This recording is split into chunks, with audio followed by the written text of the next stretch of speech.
South Korea today is a world-recognized industrial producer, all from very humble beginnings. I recall very well when I was going out there, my colleagues had very little optimism about the South Korean economy. It was heavily aid-dependent, had gone through political turmoil. They didn't see the resources. And when getting there, many Koreans felt the same way, that their future was very bleak. Yet, though many believed it impossible, South Korea successfully industrialized. The core of the economic miracle that was South Korea's economic rise was heavy and chemical industry, the commanding heights.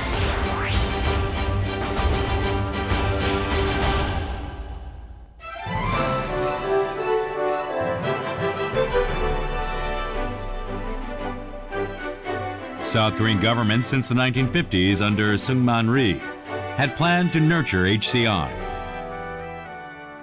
But the U.S. response to such ambitions was cool. Indeed, the United States was negative about the very idea of South Korea's industrializing. U.S. policymakers believed it best if South Korea focused on agriculture, where it had comparative advantage, and import industrial goods from Japan. The governments of Rhee and his successors, Chang Myon and Park Chung-hee, saw HCI as the only way to achieve economic self-sufficiency. In January 1962, the new government of Park Chung-hee set out a 5-year economic plan in which it envisioned not only the construction of 4 hydroelectric power plants and 8 thermal power plants, but also fertilizer, oil refining, cement, combined steel, machine tools, shipping and automobile producing facilities, i.e., every major area of heavy industry. But without necessary technological capabilities and funds, such plans remained on the drawing board. The United States demanded that target growth rates be reduced and that excessive investment plans, like the integrated steelworks, be shelved. The Park Chung-hee government was forced to back down. Much of the more ambitious parts of the plan were scrapped, leaving only the oil refinery and the fertilizer factory. To begin with, in 1962, the government created a state oil company, and with investment from the U.S. Gulf Oil Company, as well as loans, built a refinery in Ulsan. Soon after, 2 fertilizer factories were also constructed. There were already 2 fertilizer plants in operation, but they did not produce enough to meet the country's needs. Thus, in the 1965 to 1967 period, fertilizer plants were constructed in Ulsan and in Jinhae. Thanks to experience already gained, both plants were constructed quickly and soon operated above expected capacity. South Korea built 2 state-of-the-art fertilizer plants, big, beautiful plants, put them on stream a year ahead of schedule. So I went to see the Minister of Science and Technology, and I said, how'd you do that? I mean, how did you build 2 state-of-the-art plants a year ahead of schedule? Where did that come from?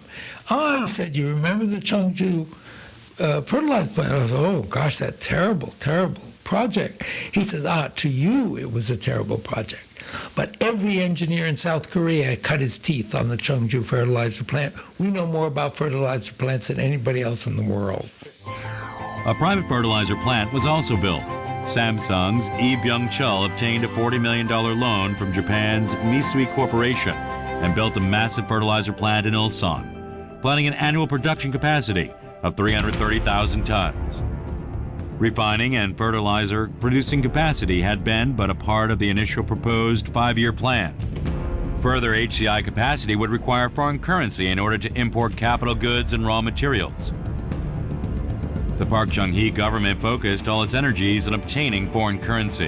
In December 1964, Park's visit to West Germany resulted in agreements for $40 million of government and commercial loans. But this was not enough. There was a need to find other ways to begin in massive foreign capital. Those were to be the normalization of relations with Japan and the Vietnam War. Normalization of South Korean-Japanese relations had been under discussion since 1951.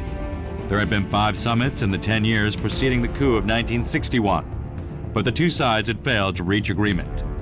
Park Chung-hee's government pursued normalization as a matter of urgency in order to so-called claimable funds. Finally, in November 1962, the head of the Korean CIA, Kim Jong-pil, and Japanese Foreign Minister, Ohira Masayoshi, agreed that Japan would pay $300 million in grants and $300 million in the form of loans. But in the spring of 1964, as Park's government rushed to normalize relations, opposition parties and students began to express their anger at what they saw as a shameful policy and a disgrace to the nation. 우리 국민들은 박정희 정부가 일본과 과거사 문제를 유보한 채 안보적인 협력 또는 경제적인 협력만을 추구하는 것에 대해서 대단히 비판적이었습니다. Student protests started to grow. In response, on 3rd June 1964, the government declared martial law in Seoul.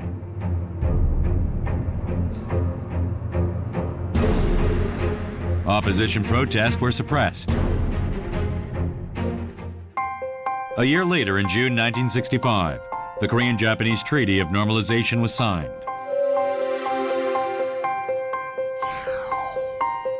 $800 million as reparation fund. A massive sum given that South Korean exports were only $119 million at the time. These funds allowed South Korea to import much-needed capital, advanced technology and know-how from Japan. 일본하고의 수교를 하게 될 경우에는 많은 개발 자금을 얻어낼 수 있다고 하는 점을 파악하고 있었고, 또 미국과 일본과 안보적인 협력을 공고히 함으로써 북한의 위협을 막아낼 수 있다 이렇게 판단했기 때문에 The deployment of troops to Vietnam was another major foreign currency earner. In 1964, the United States decided to escalate the war in Vietnam and requested the deployment of South Korean forces. Expecting that deployment would result in multiple benefits, including the maintenance of the U.S. Army's deployment in Korea, as well as the modernization of the South Korean Army, salary incomes for South Korean soldiers, and other workers sent to Vietnam. The government agreed to deploy forces. Unlike the normalization issue, opposition parties did not oppose the deployment, with the media being in favor. Students also did not protest. In fact, many enlisted in order to be deployed. 살아올 수 있겠나 이런 걱정이 돼 있는데 또 이면에는 내가 가가지고 이제 살아오게 되면은 우리 농촌에 아버지, 어머니, 할아버지, 할머니 정말 농토 얼마 안 되는 걸 가지고 어렵게 사시는데 뭐 땅에 따라 한두 마리 사주면은 삶이 좀 나아질 것이고 또 그게 안 되면은 송아지 따나 한 몇 마리 사가 이래 해주면 그때도 소가 이제 상당히 재산몽동 뭐 일용 안 되겠습니까? 이러면 집에 살기가 좀 안 낫겠나? 설마 내가 거기서 뭐 죽겠나? 내 살아오자 이런 용기를 가지고 대다수 그런 마음으로 갔습니다. 그때 하도 사회 상황이 어렵고 하니까 그렇지 그래 가게 됐습니다. A security battalion and an engineering battalion were soon followed by 20,000 troops from the backbone of the armed forces, including the Tiger Battalion of the Army and the Blue Dragon Battalion of the Marines. In 1966, an entire division that included the White Horse Battalion was also deployed. Thus, total military deployment to Vietnam reached 310,000. Of those deployed, 5,000 were killed in action and 11,000 injured. Another 80,000 were injured as a result of defoliants. Thanks to their sacrifice, South Korea received substantial assistance from the United States. In the 1966 Brown Memorandum, the United States promised to aid the modernization of the South Korean armed forces, pay personnel and equipment expenses for South Korea's military deployment in Vietnam. It also agreed to buy all such equipment in South Korea, as well as procuring some U.S. Army equipment from South Korea too. U.S. also helped Korea to establish an industrial institute. Korea government created the Korean Institute of Science and Technology. And it encouraged Korean specialists residing overseas to return. They greatly contributed to the state-propelled development of HCI in the 1970s. 우리나라에서 만든 바지가 월남으로 수출돼서 사이공 항구에 도착했습니다. The Vietnam deployment led to a surge in exports.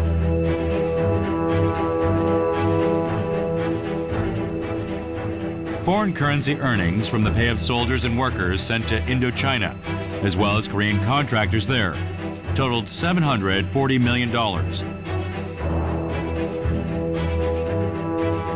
Money earned through blood spent. With the U.S.-Korean-Japanese security alliance consolidated, foreign capital inflows began to increase rapidly.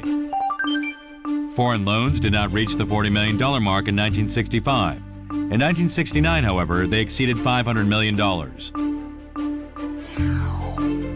Private companies formed a line to get permission to take out foreign loans. Foreign capital could transform businesses. Foreign loans were guaranteed by the banks, and by the late 1960s, the size of such guaranteed money exceeded loan balance of the banks. The government used foreign currency accumulated from the normalization and the Vietnam deployment to begin work on petrochemical works in Ulsan and a combined steelworks in Pohang. At the time, with the development of chemical fiber industry, there was a need for domestic supply of raw materials. Hence, the Park government undertook a plan to construct a petrochemical industry. The petrochemical industry involved making basic products like ethylene and naphtha in oil refinery, from which the industry via intermediate products yielded polyester, acrylic, etc. Petrochemicals created the inputs for light industry. The connection between the various products of the petrochemical industry meant that there was a need to concentrate all related facilities in one location. Thus, the plan was to build a complex in Ulsan with an area of around 1 million pyong. Given low domestic demand, it was decided that facilities to produce 100,000 tons of ethylene would first be constructed.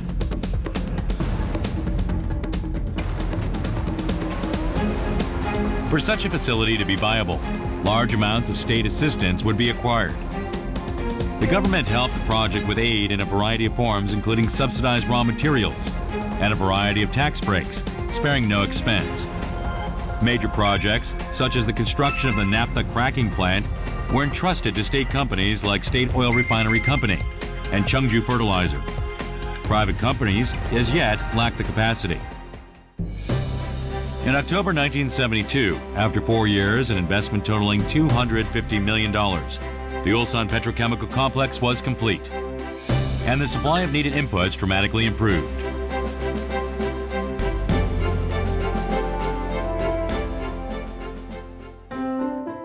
At a combined steelworks, iron ore and coke are melted down in a furnace to make cast iron.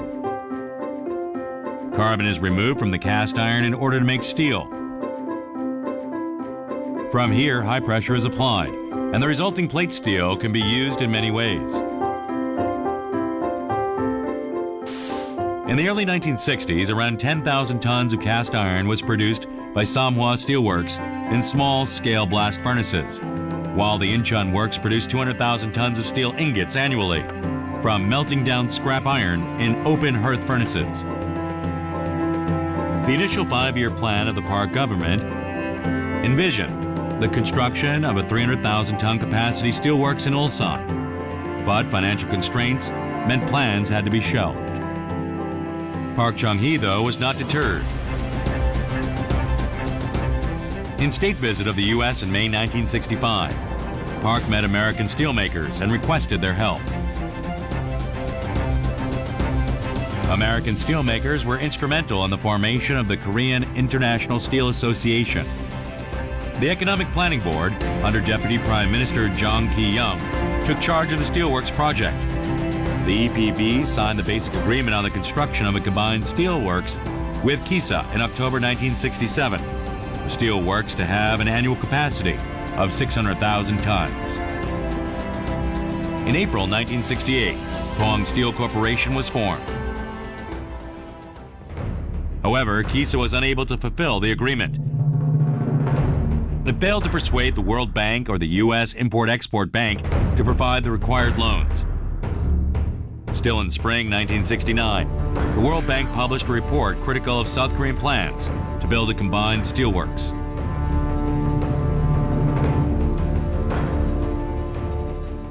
외국산이 마랑이 뭔가 하니까 너희 나라는 종합제철 할 형편이 아니다 이런 이야기입니다. 후진국에 종합제철 짓는 것은요, 그 영어로 말하면 화이트 엘레판트, 흰 그 백색 코끼리를 갖다 주는 것이다 그런 이야기예요. 왜냐하면 공작물이 이제 안 되지 않느냐. 한국도 마찬가지 그거는 코끼리 된다 해가지고 처음부터 반대한 겁니다. Ultimately, in April 1969, at the International Economic Consultative Organization for Korea in Paris, the KISA plan was scrapped. A new way was needed. Park appointed Kim Hak-ryol as his new Deputy Prime Minister for Economic Affairs, his main task to find a way to get the combined steelworks built. 김학렬 씨가 나한테 와가지고 이 청구권 자금 조상 사용을 하기로 청와대에서 결정을 했습니다. 근데 양 국장이 그 교섭을 맡대 양 국장 마음대로 하시오. 앞으로 그래서 양 국장 마음대로 해가지고 이걸 빠른 시일 내에 매듭을 줘주시오. 하는 게 그 양반이 나한테 한 얘기예요. To make the project work, the government spared no expense, funding the building of needed infrastructure and providing tax breaks. Plant capacity was also enlarged. The steel works was to have a 1 million ton annual capacity.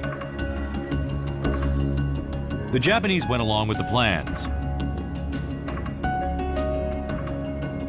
The Japanese sought to lead the project, gaining expertise and creating a reputation. 그때 일본도 수출하려고 굉장히 했을 때거든. 번쩍 들어갈 거 아니야? 몇십억 불짜리 말이지. 종합제철소 써서 하는 게 얼마나 큰 거야. 우리가 사주 같단 말이야, 이게. 거기서 왔다 갔다 하는 길이 더 좋은 거예요. In December 1969, South Korea and Japan reached a basic agreement for the construction of a combined steelworks in Korea. Japanese steel companies formed a consortium called Japan Group to construct the works in Pohang. $178 million of foreign capital and 49.3 billion won of domestic funds, a total of 120.4 billion won invested. 3 times as much as was the 42.8 billion won invested in the Gyeongbu Expressway, the largest project ever in Korean history. Thus, on 9th June 1973, the dream of an integrated steel mill came true. 출선구가 막혀서 산소 드릴로 다시 뚫고 초조하고 불안하고 저것이 될까 괜찮을까 뭐라고 형용할 수 없는 절박한 심정이 전체 분위기를 지배했는데 마침내 펑 소리가 되면서 그 출선구에서 쇳물이 돼 나오니까 아주 그 빛깔이 영롱하고 형용할 수 없는 창조의 빛깔인데 누가 시킨 것도 아닌데 전부 다 만세하고. The Pohang Steelworks had the most difficult of beginnings. It was touch and go, but it did eventually see the light of day. And this was principally thanks to the will of Park Chung-hee. The efforts of Jang Gi-young, Kim Hak-ryol, and Park Tae-jun, under Park's leadership, should also not be forgotten. 종합제철은요, 박 대통령이 말하면 베비입니다. 그분이 말하면 응태를 했고, 그분이 키웠고, 그분이 맺는 겁니다. 그러니까 종합제철 강은요, 박 대통령 때문에 상할 수 없는 겁니다. 예. The petrochemicals complex and the steel works were great steps for the country, but the HCI plan accelerated as a result of a national security crisis. In the late 1960s, tensions between North and South Korea escalated as North Korean provocations intensified.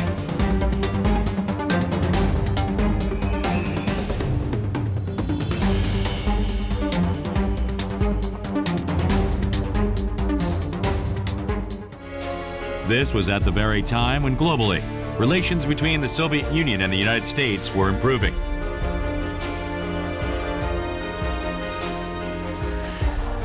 In July 1969, U.S. President Nixon declared that there would be no new deployments of U.S. ground forces in Asia, under what became known as the Nixon Doctrine. Following this, in July 1970, the United States withdrew one of the 2 divisions it had stationed in South Korea. At the same time, the United States began efforts to normalize relations with the People's Republic of China. It appeared as if the United States, that had hitherto defended South Korea, had abandoned it and moved to foreign alliance with its enemy, the People's Republic of China. Park Chung-hee interpreted these changes in the international situation as a potentially existential crisis for the state. He saw no alternative but to pursue an independent defense policy and create a national defense industry capable of producing the weapons. Therefore, in June 1970, the government put in place a plan to build what it termed the 4 core industrial facilities, those being casting metals, special steel, heavy machinery, and shipping. This was a definite indication that the government intended to make armored vehicles and firearms. Individual industrial magnates were entrusted with separate projects, with Hyundai Construction's Jung Ju-young being charged with constructing a shipyard. In August 1970, the government set up the Agency for Defense Development to nurture the emergence of domestic defense industry. However, unable to obtain loans, the 4 core industry facilities plan did not get off the ground. In November 1971, Park Chung-hee appointed Assistant Secretary at the Trade and Industry Ministry, Oh Wan-chul, the second Senior Secretary for Economic Affairs to the President for fostering defense industries. The ADD under Oh Wan-chul produced personal arms and 60mm mortars, codenamed Project Lightning. In just a month, they successfully created prototype carbine rifles and machine guns. Thereafter, they also developed guided missiles and 105mm shells. 신흥인 장군님이 각각 무기가 그렇게 간단한 게 아닙니다. 대포 포신도 영국이나 스웨덴에서 밖에 생산이 안 됩니다. 기관총이나 가비총 모양은 만들어낼 줄 모르지만은 과연 제대로 발사한다라고 그런 쉬운 게 아닙니다. 뭐 솔직하니까 이렇게 얘기를 하니까 박 대통령께서 역정을 내시더라고요. 그럼 우리는 어떡하단 말이오? 아니 월맹이 스톱파이프 가지고 파격포를 만들어서도 전쟁을 하고 있는데 우리는 그거보다는 나을 거 아니오? 바깥에서 100분의 1 정밀도가 있어야 되는데 그런 거 뭐 생각할 수도 없을 정도고 그래서 굉장히 문제가 돼서 역시 무기 개발이라는 건 종합적인 중화학공업화가 돼야 되겠다 하는 이제 그런 결론에 이르는 거죠. 그래서 그때부터는 이제 중화학공업이 아주 착수하게 된 겁니다. Park Chung-hee's plans did not end with the defense industry. Now in power without term limits, he planned to pursue General HCI. On 17th October 1972, he suddenly declared martial law and suspended the Constitution. Becoming de facto president for life, he constructed a new political system christened the Yushin regime, meaning the revitalizing reform. The representative democracy, in which people choose their own representatives, retreated far back. His new declared aim, $10 billion annual exports and GDP per capita of $1,000 by 1980. The means, heavy and chemical industrialization. 백억불 수출 그럼 박 대통령께서 하겠다. 그거 어떻게 해야 되냐? 중화학공업 해야 됩니다. 이렇게 나오는 거예요. 근데 이 중화학공업 병기하고는 관계가 없어. 겸해서 하겠습니다 하고 나간 거지. 이거 중화학공업을 우리가 100억불 수출하기 위해서 맹기는 거예요. 이거. With exiting light industry, it is impossible to attain the vision of the Yushin regime. $10 billion annual exports and GDP per capita of $1,000 by 1980. Korean economy should move to heavy and chemical industry. Park, now in a one-man dictatorship, could pursue HCI without political interference or opposition. In January 1973, Park declared the beginning of heavy chemical industrialization. 우리나라 공업은 이제 바야흐로 중화학공업 시대에 들어갔습니다. 따라서 정부는 이제부터 중화학공업 육성의 시책의 중점을 두는 중화학공업 정책을 선언하는 바입니다. In February, the government-wide committee for the pursuit of heavy and chemical industry was formed. In June, the plan to foster HCI was released. Steel, non-ferrous metals, machinery, shipping, electronics, and chemicals were the 6 industries targeted for development. By 1981, the target was to increase these industries' share of total economic output to 51%. Park Chung-hee created the HCI team that included Kim Jong-nam, Blue House Chief of Staff, and Oh Wan-chol, his second Senior Secretary for Economic Affairs. The government moved to designate 1 or 2 companies in a particular industry, regulating and aiding them to realize economies of scale. Deposits from financial institutions were used to create a national investment fund, and this was then poured into HCI investment. The HCI companies also benefited from tax breaks. To ensure an adequate supply of technical staff, the government moved to raise enrollment at technical high schools and engineering departments at universities. The number of technical high schools increased 1.6 times, and the number of their students 2.5 times in 8 years. The technical workers raised in those schools grew to the main technological manpower of HCI. The government also established research centers in related fields. The government constructed the basis for these 6 industries. The massive investment in HCI led to what became known as the biggest boom since Dangun, Dangun being the legendary founder of the First Korean dynasty. In the 1976-78 period, annual economic growth exceeded 10%. Over the same period, manufacturing growth reached 16.6% a year. Except for the machine industry, every industry involved exceeded its growth target. While the $10 billion export target was met in late 1977, 4 years early. It was at this time 2 of South Korea's major industries, cars and shipbuilding, were built. In the 1950s, South Koreans made cars by reusing old truck and Jeep parts. The Seaball car, released in 1955, was a representative example. From the 1960s, foreign model complete cars began to be made from imported components. Production increased, but spending on import of car parts required a lot of foreign currency. Dollars, hard-earned from exporting sweaters, plywood, and wigs, were spent on importing expensive car parts. Thus, in the early 1970s, the government sought to begin home production of cars and the parts involved. NG Production, a car assembly company, was told it had to build a body shop. Companies were given permitted production quotas in line with how much of their output was made with domestically produced components. In 1973, the government began encouraging companies to produce their own car models. The first to develop its own model was Kia. In 1974, produced the Brisa 1.0-liter car with an engine designed in-house. Hyundai began developing its own model. An Italian company was contracted to do design, with engines and transmissions handled by Mitsubishi. In October 1974, the Hyundai Pony was developed. South Korea was only the 2nd country in Asia and the 16th in the world to develop its own cars. Hyundai finished building its first car plant in 1975. With the beginning of Hyundai Pony production in 1976, Hyundai seized control of the Korean car market. Thus, it was that in the late 1970s, the Korean car industry began to grow rapidly. With HCI and the construction boom in the Middle East, an economic boom meant that many more could afford to buy cars.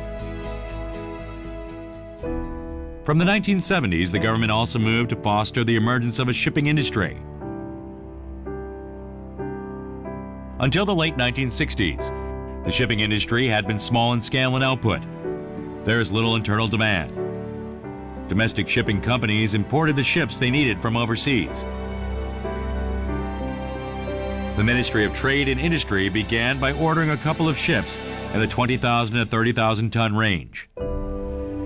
The Ministry of Trade and Industry got Gulf, the American supplier of South Korea's crude oil, to use South Korean ships for shipment.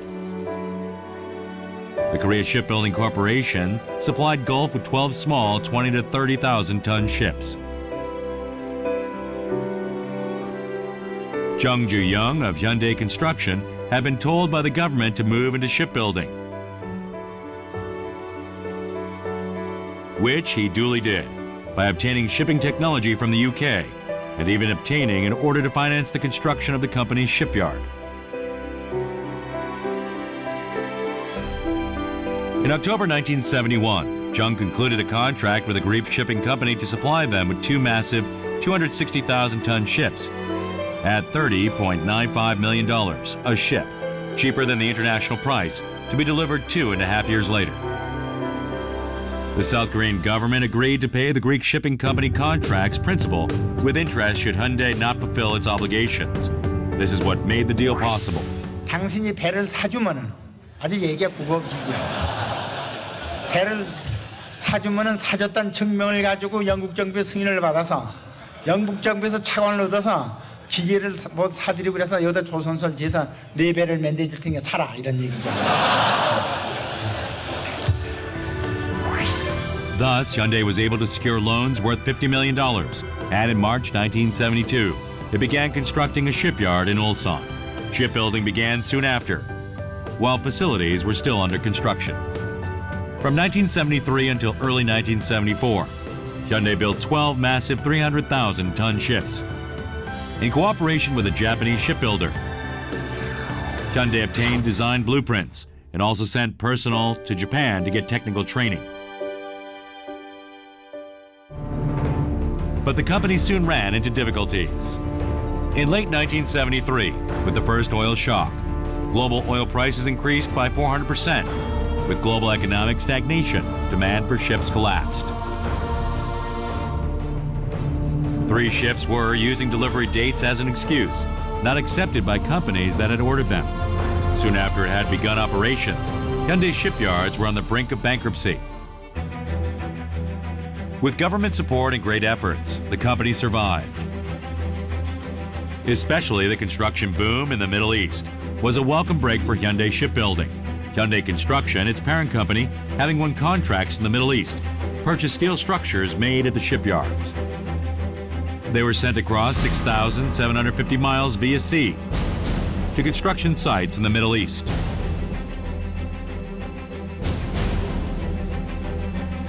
This saved the company and meant it could survive what was a terrible time for the shipping industry in the late 1970s.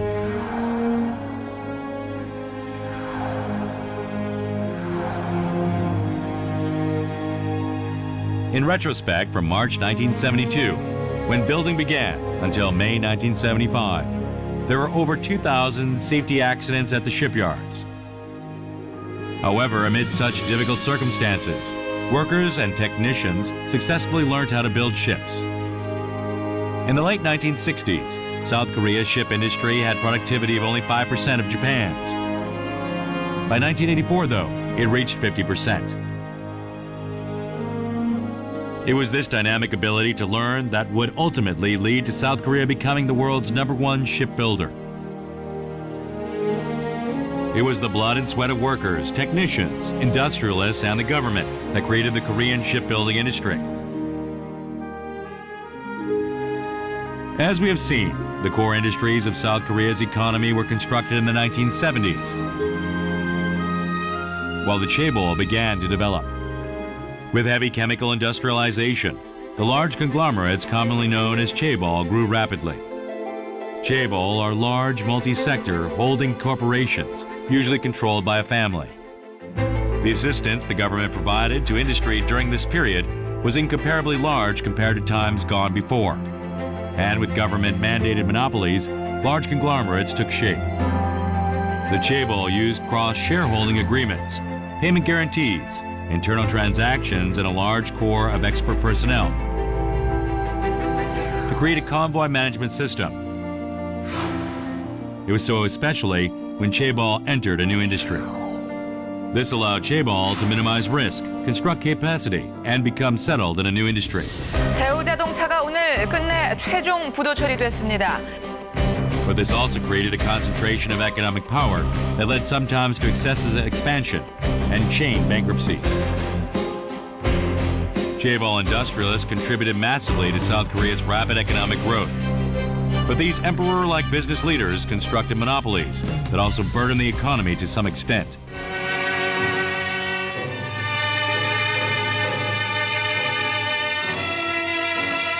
(1979년 10월 26일) 밤 대한민국의 박정희 대통령이 서거했습니다. With the sudden death of Park Chung-hee in October 1979 and the resulting political crisis, the economic crisis the country faced also worsened. In 1980, the economy contracted by 3% the first time in 2 decades.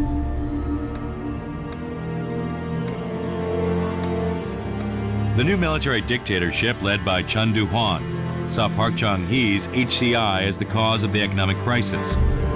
It was here that the new government sought to distinguish itself from the previous government. 70년대 우리나라의 중화공업이 막대한 양의 선투자를 필요하고 그다음에 규모의 경제에 의존하는 몇 개 산업에 집중돼 있었기 때문에 세계 수요가 예상보다 못할 경우에는 필연적으로 금융 위기로 번질 가능성을 내포하고 있는 이제 계획이었습니다. 그래서 중화공업의 전체적으로 잘 됐다, 잘못됐다 이렇게 얘기하는 게 아니라 좀 너무 급하게 과도하게 추진된 것이 아닌가. The new military government ended the Ministry of Trade and Industry's HCI line and put the Senior Secretary for Economic Affairs to the President, Kim Jae-ik, from Economic Planning Board, in charge of economic policy. The government attempted to restructure investment in the particularly badly performing car and electricity generation equipment industries. New entry into these industries was prohibited, and the industries were restructured. The Chun Doo-hwan government also changed industrial policy, intended preferential treatment and aid to particular companies within particular industries. The 7 industry support laws were repealed. Instead, a law that provided generalized support to industry on the functionality basis adopted. These changes were designed to rectify problems with existing industrial policy, but also were in line with liberalizing economic trends worldwide.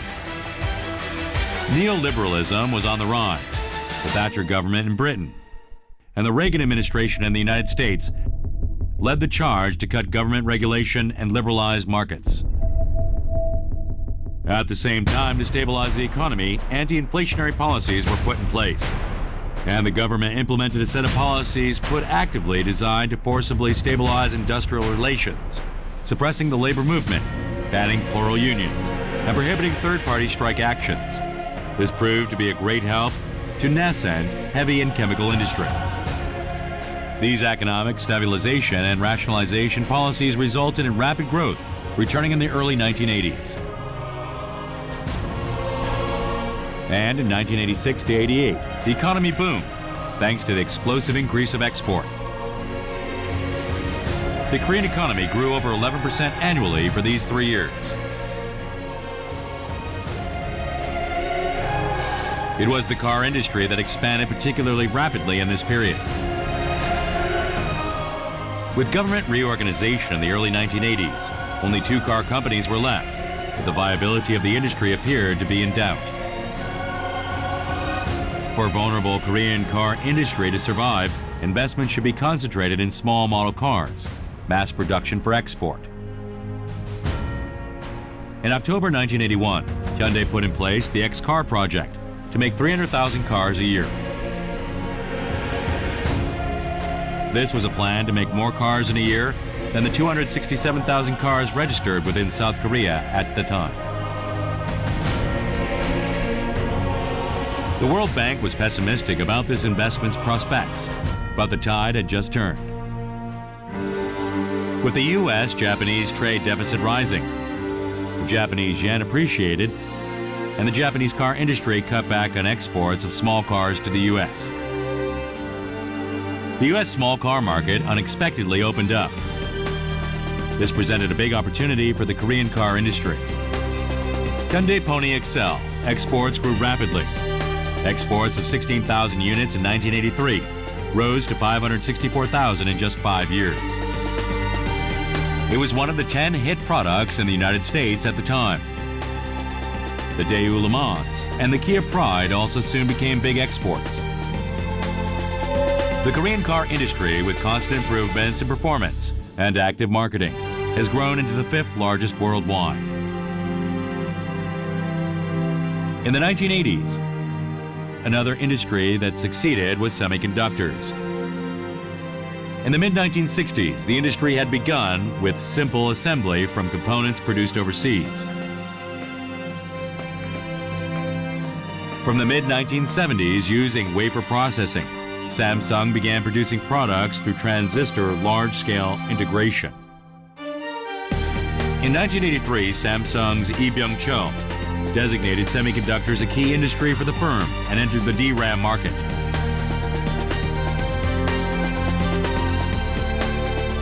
Samsung's other main rivals, LG and Hyundai, followed suit. This was to be a fierce fight for market share. In November 1983, Samsung developed 64K DRAM. In October 1984, it successfully developed 256K DRAM. They had an expertise gap of 5 years compared to the most advanced makers. And this was not an easy market to compete in. Dumping by Japanese companies meant that DRAM prices collapsed in 1985. In September 1984, when Samsung was releasing its first semiconductor product, 64K DRAM cost $3. The price fell to 30 cents in August 1985. It cost Samsung $1.70 to produce 64K DRAM. In 1985, Samsung made an astronomical 130 billion won loss. Hyundai and LG were in a similar position. Fortunately, from 1986, market conditions improved. DRAM prices rose. The government felt pressed to invest in research. The gap in product development with Japan was shortened. In 9 years, Korean RAM was of the same level as American and Japanese.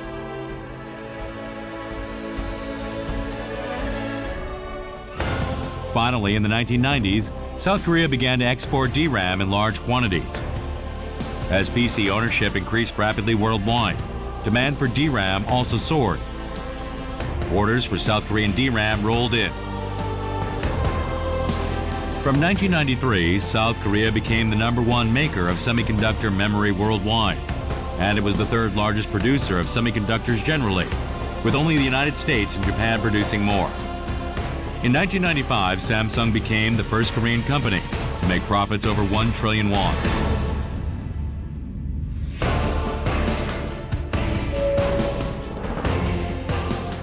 Beginning with steel, petrochemicals, and shipbuilding, and even cars. HCI was the motive force behind Korea's economic rise.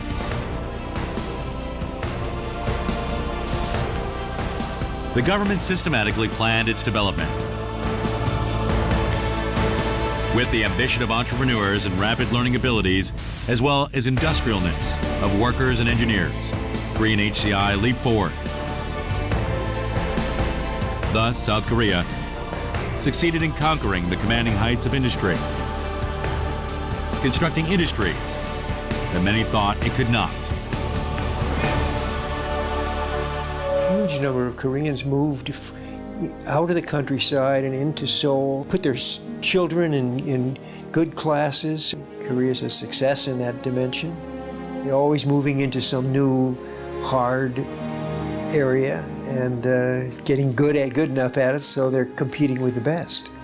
In some sense, Koreans are the most ambitious people I know. And that means they are working hard and trying to achieve more and more, particularly on the economic side, because people want to have better conditions for themselves and for their children in their lives. There were many difficulties encountered on this road. Many investments resulted in years of losses, or sometimes outright failure. But success ultimately resulted in South Korea being able to rub shoulders with the developed nations of the world. 평가는 그 시간 프레임을 얼마나 짧게 길게 보냐에 따라서 평가 잘 수 있는 것 같아요. 그래 가령 뭐 우리나라에 지금 뭐 삼성이 대표되는 기업이 잘하는 반도체도 7년 동안 적자였거든요. 중화학공업도 똑같은 거죠. 그렇지만은 7년이라는 적자 기간을 버텨주고 나니까 이제 그때부터 수익이 나타난 것이고 중화학공업 투자도 단기적으로는 적자였지만은 그것을 통해서 한국이 많은 것을 배우고 실패나 시도 없이는 배울 수 없는 거죠. HEI meant that South Korea became one of the world's 10th leading economic powers, paving the way for a brighter future.